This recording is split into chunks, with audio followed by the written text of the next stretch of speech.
Hazret Peygamber Aleyhisselam'ın mübarek bir hadisinde Hazret buyurur: "Selasun tahrugul hucub ve yentehiye ila ma beyne yedeyillah." Üç şey Allah'la bende arasında hicabı aradan kaldırar. Birincisi budur ki Sari'u aqlamil ulema, alimlerin qalemlərinin səsləri. İkincisi budur ki mücahidlərin ayak səsləri. Üçüncüsü budur ki muhsanat, yani müminə, pak qadınların cəhərə səsləri. Bu üç amil dualar olunan halda o duaların qəbul olmasına səbəbdir. Bunu necə izah eləmək olar? Bilirsiniz ki, bəzi hədislərdə də gəlib, Allahla bəndə arasında bəzən 70 pərdə olar. Yəni dua eləyərsən, o duanın getməsinin qabağını alan pərdələr. O pərdələr əgər götürülsə,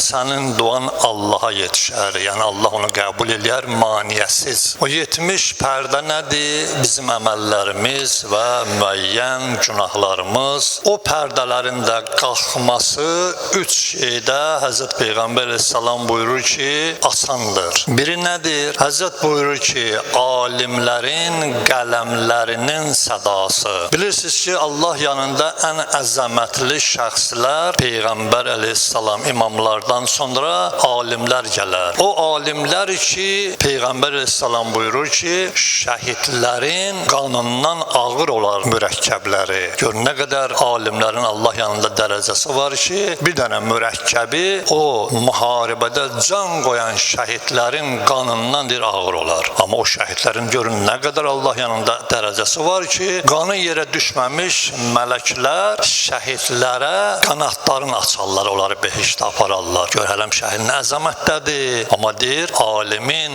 mürəkkəbi o qandan üstündür. Alimdir o şəhadəti şəhidlərə göstərən. Peyğəmbərlər olmasa məgər behiş tanıyan olar? Peyğəmbərlər olmasa Allahı tanıyan olar? Peyğəmbərlər olmasa bizi hidayət edən bir kimsə ola bilərmi? Yox. Deməli, Peyğəmbərlərin vəzifəsini icra eləyənlər kimdir? Həmin alimlərdir. Odur ki, Allah yanında hər o şəxsi ki, elm sahibidir, alimdir, Allah onlara o qədər dərəcə verirdi ki, hətta yuxuları bir ibadətdir. Bir alim öldü, bir aləm öldü. Görün, hətta təsadüf də deyil, elm deyilən söz. Ərəb dilində elm, bizim dildə də elm deyilər. Amma elm üç hərfdən ibarətdir ki, ayn. Birinci hərf ayındır, yəni hülqumda səslənər. Bu ilmin birinci hərfidir. Lam ikinci hərfdir ki, dillə səslənər. Üçüncü hərf nədir? Mimdir. Ona da dodaq deyərlər. Bu üç mərtəbədən elm xaric olar. Hülqum, dil və dodaqdan o 28 hərfin, bizim dildə 32 hərfin hamısı bu üç məxrəcdən xaric olar ki, buna da ilm deyilər. Elm Allah yanında da o elmin o qədər dərəcəsi var ki, o alimin Peyğəmbərlərlə yanaşı oturduğunu Allah Qur'an-ı Kərimdə bizlərə də buyurur ki, sizin aranızda alimlər fəzilət sahibidirlər, sonra təqvalı insanlar. İkincisi nə edir? Biz bu hədisdən götürürük ki, ikinci hədis bizlərə buyurur ki, mücahidlərin ayaq səsləri. Baxın, diqqət olunası bir məsələdir. Bir yerdə ki, bir cəmiyyətdə ki, bir dövlət deyək ki, orada əgər hərbi olmasa o dövlət yaşayarmı? O cəmiyyət yaşayarmı? Gör, hərbi nə qədər üstündür ki, hər o cəmiyyətin varlığıdır. Yəni, bugünkü gündə desək, müdafiə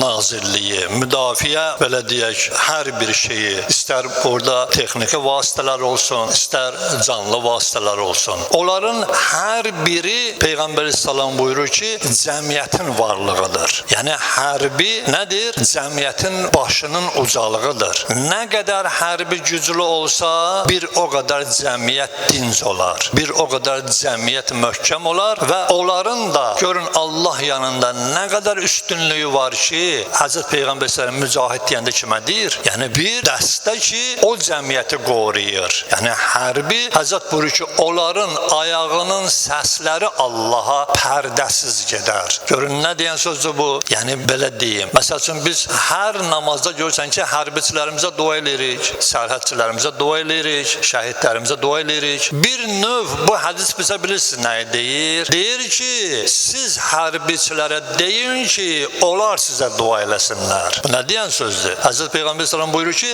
yəni o mücahidlər ki var, onların ayağının səsləri o pərdələri qaldırar. Hərbidə olanların duası mənim sənin duandan irəlidir. Biz dua eləyən pərdələr götürülür. Gərək bir salavat çəkəsən 3 dəfə, gərək nə bilim neynəyəsən, onda o pərdələri biz qaldıra bilərik. Ki Allah mənim duamı qəbul elə. Amma Peyğəmbər sallallahu buyurur ki, hərbiçinin ayağının səsləri o pərdələri qaldırır. Odur ki, əskərlərə deyin, o hərbiçilərə deyin, o möminlər, onlar dua eləsin bizi. Gör, nə qədər onların Allah yanında əzəməti var. Dinimizi qoruyur, izzətimizi qoruyur. Bir müminin izzəti Kəbədən üstündür. Peyğəmbər sallallahu buyurur. Kəbəyə baxır, mən bunu dəfələrlə demişəm və deyir, ey Kəbə, ey Allahın yer üzərindəki beyti. Həzrət özü 3 dəfə and içir. Bir müminin izzəti sənin izzətindən üstündür. İndi gör, nə qədər xalqın izzətli olması üçün o hərbi vacibdir və dəyərlidir və əzizdir. Allahın yanında onların, hətta o Peyğəmbər sallallahu indi ayağının səsidir də.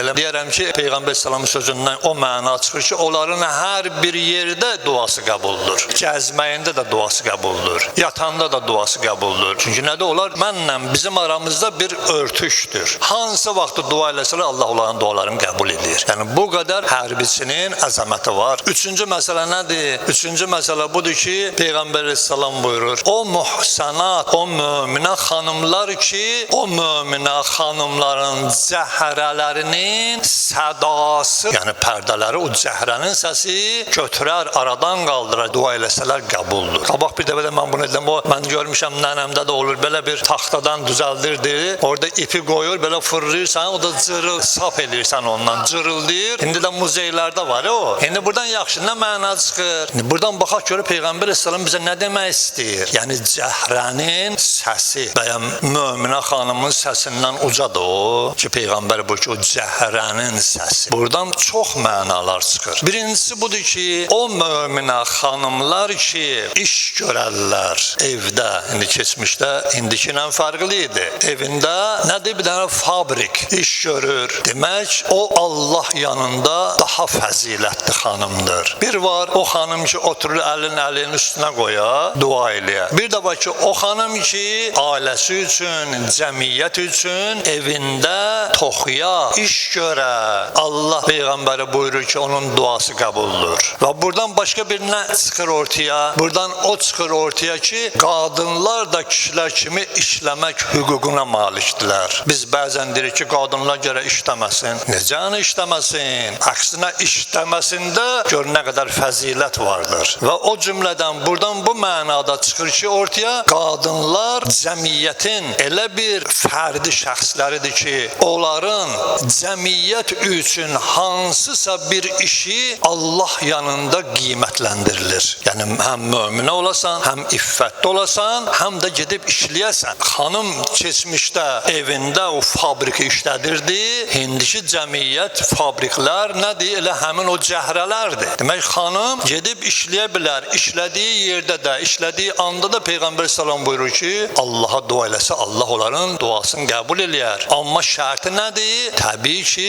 muhsanat, iffətli, daha açıq-saçıq işləyənlərə aid deyil bu məsələlər. İffətli olsun, möminə olsun, gözəl həkim olsun, müəllimə olsun, cəmiyyətdə hansı ki ehtiyaclıdır o qadınlar ki, vacibdir ki, o işlərə yetişsinlər. Hətta hərbidən belə qadınların işləməsi Allah yanında qiymətlidir. Niyə? Çünki baxın, döyüşlərdə Peyğəmbər sallamın ən əziz balası Əli əleyhissalamın yoldaşı xanım Fatimə əleyhissalam döyüşdə iştirak edib. Baxın, xanım Fatimə əleyhissalam yaralılara su gətirib, yaralıları sarıyıbdır. Əgər baxsanız, Peyğəmbər xanımları bu şeylər də eləyibdir. Yəni, xanımlar da cəmiyyətin bir üzvidir və onların da özünə görə gözəl cəmiyyət üçün görüləsi işləri var. Məsəl üçün, bugünkü gündə, mən məsəl üçün bir misal çəkim. Bugünkü gündə baxırsan ki, bir çox hallarda qadınlara aid olan o cərrahi əməliyyatları kim aparır? Kişilər aparır. Hətta ifrata da varlıqda o bəzi, mən üstörtülü deyirəm. Bizə lazımdır ki, bizim xanımlarımız, bizim balalarımız elə ən çox cəmiyyət üçün vacib və önəmli sənətlərə yiyələnsinlər ki, ən başlıcasıdır nədir? Bədənin salamətliliyi, həkimlik və onun da içində mən deyərəm ki, cərrahlıq. Yəni cərrahlıq bugünkü gündə cəmiyyətdə xanımların ən yaxşı bir işi olar ki, o müəyyən iffəti qorumaq üçün, müəyyən məsələləri qorumaq üçün. Odur ki, çalışağın qızlarımızı, xanımlarımızı o işlər ki, cəmiyyətin iffətini qoruyar və cəmiyyətə xeyir verər, o işlərə yönəltmək, onlara elm, təhsil vermək üçün ata-babalarımız malından da keçib, canından da keçib, gərək biz onu sərf eləyik. Tək onlarda oxumaq niyyəti olsun. Allah'a and verirəm İzzət-i Cəlalına, cəmiyyətin bu üç xüsusiyyəti ki var, Peyğəmbər əleyhissalam buyurur, nə? Alimlər, elm, ikincisi hərbi, onların izzətli olması, üçüncüsü cəmiyyətin xanımlarının faydalı işlərlə məşğul olması ki, pərdələri aradan götürər. İlahi, bizim də cəmiyyətimizə bu üç xüsusiyyəti bəxş eləyinən və Peyğəmbər, ali Peyğəmbər xatirinə, o sənin buyurduğun Peyğəmbərin ilahi gözəl elmləri ki var, gözəl ədəbləri ki var və hər şey ki sən buyurmuşsan, onların hamısı yüksək və gözəldir. İlahi bizim xalqımıza nəsib eləyinən və Peyğəmbər, ali Peyğəmbər xatirinə xalqımızı dünya xalqları içində əzəmətli, hörmətli, itaətkar möminlərdən qərar verginən və düşmənlərimizi xar, zəlil elə və dünyada olan bu çətinliklər, bu problemlər ki var, mənəm deyən o təkəbbür ölkələr ki var, ilahi, onların bəlalarını öz başlarına tökünən və ilahi, İslamla düşmən olanlarla sən düşmənçilik eləginən və o şəxslər ki, İslama yardım eləyərlər, xalqımıza yardım eləyərlər,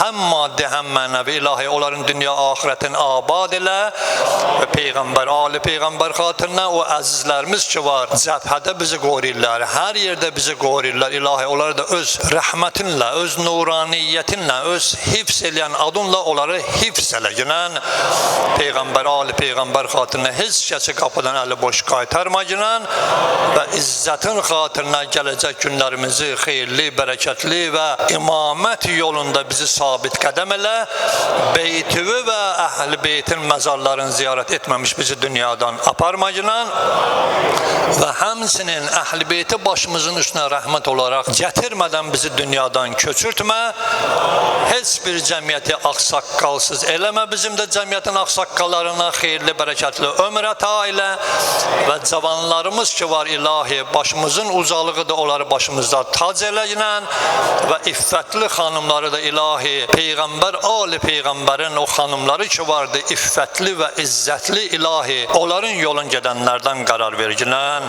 dualarımızın, ibadətlərimizin qəbuluna, Peyğəmbər, ali Peyğəmbərə, aramızdan gedən mömin, möminələrə, o cümlədən əziz şəhidlərimizə və dünyanın bütün şəhidlərinə 3 salavat hədiyyə eləyək.